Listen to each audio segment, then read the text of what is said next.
What's going on at the BRICS summit is kind of being held close to the vest, but I would say there are a couple of things that are sticking out to me. Everyone is talking about Project Enbridge, and certainly that is being discussed, and I'm sure we'll chat about that. But there are a couple things that I think, from a marketing standpoint, I guess you could say, it's as if they're trying to market certain information to the West. And to me, what they're trying to market to the West, they're kind of outwardly showing that they have their you know what together, that they're joined together in unity. And I say that we've seen, for example, the discussion of Xi Jinping and Modi today are meeting on the sideline for their first bilateral meeting since 2022. That's one thing. I think they're trying to show the world that, look, we are putting our differences aside as a group, and that gives stability. Certainly, that's something encouraging from the standpoint of growing unity and a growing group of countries. Secondly, we talk about BRICS Pay. BRICS Pay is something that is more for the individual, whereas Enbridge is more for the countries trading in commodities, as an example, and settling in what amounts to a gold-backed settlement currency.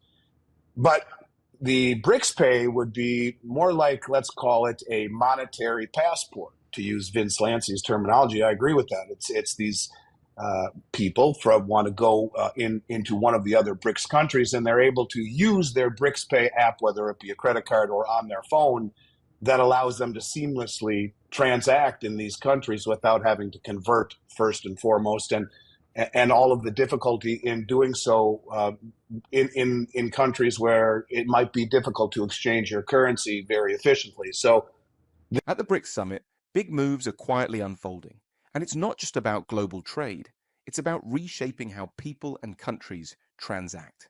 With the BRICS nations already representing a massive portion of the global population, economy, and even nuclear power, the push toward their own payment system is huge. Andy Schechtman explains BRICS Pay as a monetary passport, allowing seamless transactions across BRICS nations without the hassle of currency exchange. This app will let people from any BRICS country buy, sell, or travel with a single unified payment method, backed by gold, a game changer that could shift power away from the dollar. they're getting all their ducks in a row, all the way down to settling retail transactions with public. And I think this is one of the deals where we have to understand that I don't expect anything to come out of this meeting groundbreaking, yet it is a trend that is certainly gaining an accelerated, coordinated group of countries that are moving in the direction, I guess you could say, critical mass, a direction that will be very difficult to challenge, as is, Paul.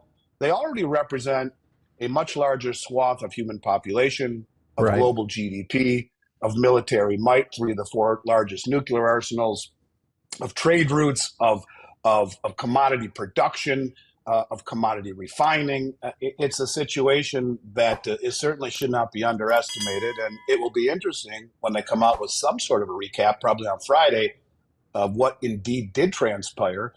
We do know that there's at least 30 countries there that have already expressed interest, or delegates from 13 countries that have expressed interest in joining or have fully applied, on top of the other countries that are already full members. So it's an interesting growing trend that I don't think we've even begun to see what it really amounts to. That's a good question, to be honest with you. In principle, they've agreed to the unit being backed 40% by gold, but there are going to be, when it's all said and done, other items added to this basket. I'm sure Bitcoin is on their Right. whiteboard as one of those potential items. As far as I know at this point, though, it is not a part of the unit in terms of its settlement structure. It's over time, but not at first. And that's where BRICS Pay comes into play. To my understanding, the unit token will be for central banks, commercial banks settling transactions primarily in energy. But Hmm. the whole premise of Enbridge, first and foremost, is for countries to trade their central bank digital currencies, local trade with one Right. another over a system that is not affected by SWIFT. And what this will do is incentivize these countries to keep their monetary homes and houses in order. The unit token itself says not more than 30% of any one currency will comprise the basket. So they've taken some of these things into consideration in terms of dominance, and the actual unit token itself is a fractal of the entire unit holding. So as things have to be adjusted primarily in the currencies, see, everything is a percentage as it relates to gold, and it's tied to gold. So as things have to be readjusted, they don't have to be readjusted on the actual tokens themselves, because the tokens represent a fractal of the entire unit. Will just automatically adjust. But as far as I've been told, no, at first, although it may be after, this will be a system that is designed primarily for the state and not for the individual.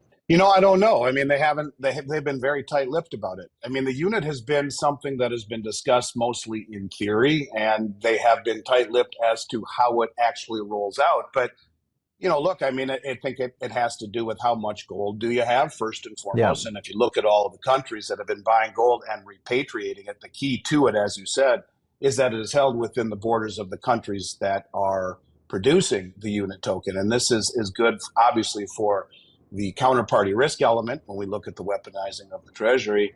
But I think when you talk about market cap, it's something that will continue to expand. The tethering, if you will, to a percentage of gold that will enable it to not be inflated away the way that the Western currencies have. When you look at the United States, we're creating $100,000 of debt per second right now, 24/7, a trillion every 90 days. That's something that won't happen with the unit token. And as far as the market cap, I guess I would say I don't know, but I would expect it to continue to expand.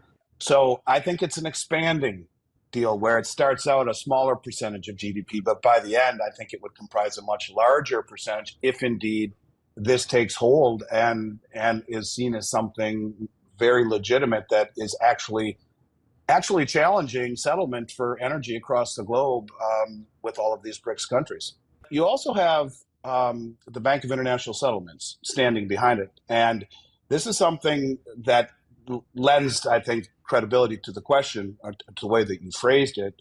This is a Western entity as well. And, you're seeing, I think, the realization, and even if you dig deep, you'll see names like JP Morgan and Goldman Sachs who want to take part in this as well, whether it be through something like Project Agora, which is the Western answer to this. They make a very, very strong point of saying that while the US dollar and the SWIFT system at this point is not compatible with mBridge, they talk about the fact that it has tremendous adaptability, that systems should be able to integrate with the mBridge, but you'll have banks and companies that I think will adapt, that will allow for access to it, at least at the beginning. And when you see the Bank of International Settlements as part of this, it becomes fairly obvious that the West has a kind of their nose under the tent, if you will, and should have some form of connectivity with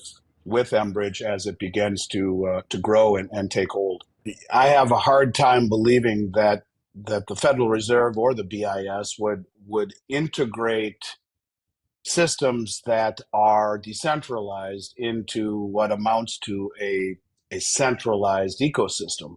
This is one of the reasons why a lot of people talk about XRP, because XRP truly isn't decentralized, and they have the ability to, reach out and grab someone if they have to, so to speak, in a crude sense of the word. But I do think that you will see a lot of these systems attempt to be integrated, and all the names on that list are that would pay reference to that. When you see all of these countries involved in mBridge, and all of these institutions involved in mBridge, Western-based institutions, there's no question there will be interoperability.